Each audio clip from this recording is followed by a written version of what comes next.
नादान को बोलने का मौका मिला, ये ईश्वर की कृपा ही है। सदा ईश्वर को अपने साथ मानिए।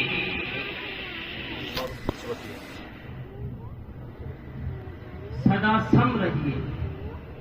किसी का आकर्षण देख के, किसी की दौलत, किसी की शान शौकत देख के भी विचलित मत होना, और दरिद्रता देख के या खुद में कष्ट देख के इतना दुखी भी नहीं होना चाहिए। सदा सम रहे, न ज्यादा पाने की इतनी लालसा कि अपनों को भुला दे, न खोने का इतना गम कि खुद को भुला दे। सदा सम रहे, मुस्कुराते रहे, ईश्वर को अपने साथ माने। महर्षि जी ने इतने अच्छे वर्णों में बताया हमें, एक शब्द भी उनका यदि आप धारण कर लेंगे तो जीवन पार है।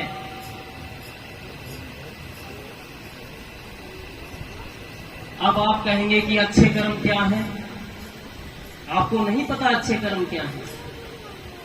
सच्चे मन से दिल पे हाथ रखिए और बोलिए कि हमें नहीं पता अच्छे कर्म क्या है।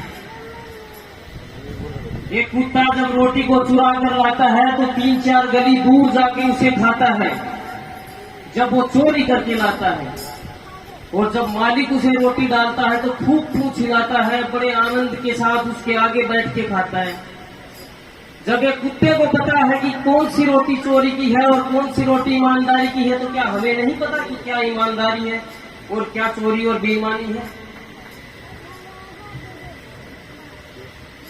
आप मन से तभी खुश रह सकते हैं जब आप ईमानदारी से कार्य करते हैं, निस्वार्थ सेवा करते हैं। अन्यथा आप चाहे कितने ही सत्संग घर क्यों ना जाएं, कितने ही आप भोग पूजा कीजिए, आप अपने मन के अंदर अच्छे विचारों को धारण नहीं करेंगे तो कोई फायदा ही नहीं है।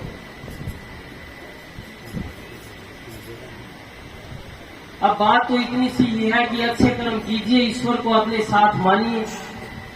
अब इतना बोलते हैं गुरुजी, हम इसलिए बोलते हैं, गुरुजन इसलिए बोलते हैं कि एक बात तो आपके दिमाग में कैसे न कैसे जाए।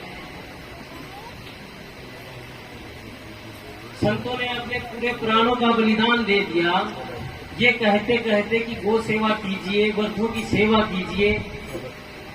तो फिर भी बताना इसलिए आवश्यक हो रहा है क्योंकि हम भूल जाते हैं। भूल इसलिए जाते हैं क्योंकि ईश्वर को साथ मानते ही नहीं। आप बताइए कहाँ नहीं है?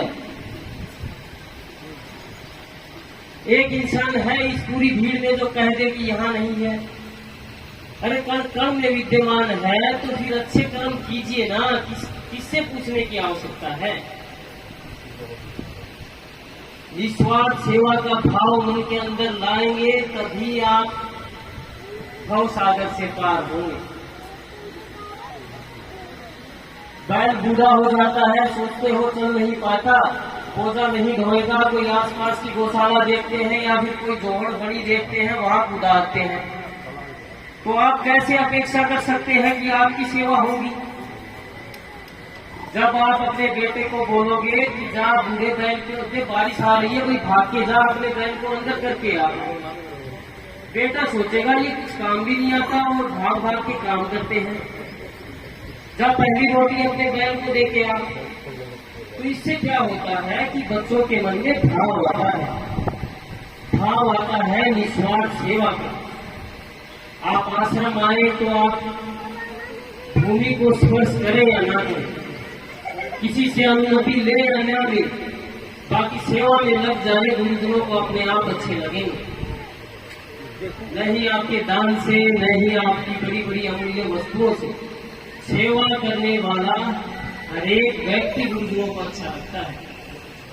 मैं कृष्ण स्वरूप जी महाराज के काफी पास रहता हूँ, तो ये साक्षात छवि है गुरु जियों की, क्योंकि इनके हर दूसरे वाक्य में एक बात निकल के आती है कि गुरु जी कहा करते थे, देखिए हर एक की परछाई काली होती है, पर जगन स्वरूप जी महाराज की परछाई उजली थी, क्योंकि कृष्ण स्वरूप जैसे शिष्य उनके साथ थे, इसलिए उनकी परछाई उजली थी। हर एक बात अपने मन के अंदर धारण करना। और मैं खुद को सौभाग्यशाली समझता हूँ और आपको भी सौभाग्यशाली समझता हूँ कि ऐसे संतों ऐसे गुरुओं के सानिध्य में हम हैं और गौ सेवा का एक बिरला ही उदाहरण हम दिन रात देखते हैं। खूब प्रेम के साथ रहिए और अपने विकारों को खुद ही दूर करना पड़ेगा। किसी को आप ये सोचते हैं कि सारे पाप मेरे काट देंगे गुरुजी, तो ये बात संभव नहीं। सोच समझकर और योजना बना के जो पाप किए गए हैं ना, उनको न तो गुरु सेवा काट सकती है और न ही गंगा स्नान। ये कर्म तो आपको भोगने पड़ेंगे, ये बात आप लिख लीजिए। जो पाप हमसे अनजाने में हो जाते हैं, कोई चींटी पैर के नीचे आ जाती है या जिनका हमें बोध नहीं था और जो हमारी इच्छा नहीं है, वो कार्य हमारे धार्मिक कार्यों से पूर्ति हो जाती है उन पापों की। लेकिन यदि आप योजना बना के कोई पाप कर रहे हैं तो इसका आपको फल भोगना पड़ेगा, ये बात निश्चित है। और सबको खूब खूब आशीर्वाद, सबको प्रेम और सभी गुरु चरणों में ऐसे ही प्रस्तुत रहें और गुरु आज्ञा का पालन करें। जय गौ माता, जय श्री कृष्ण।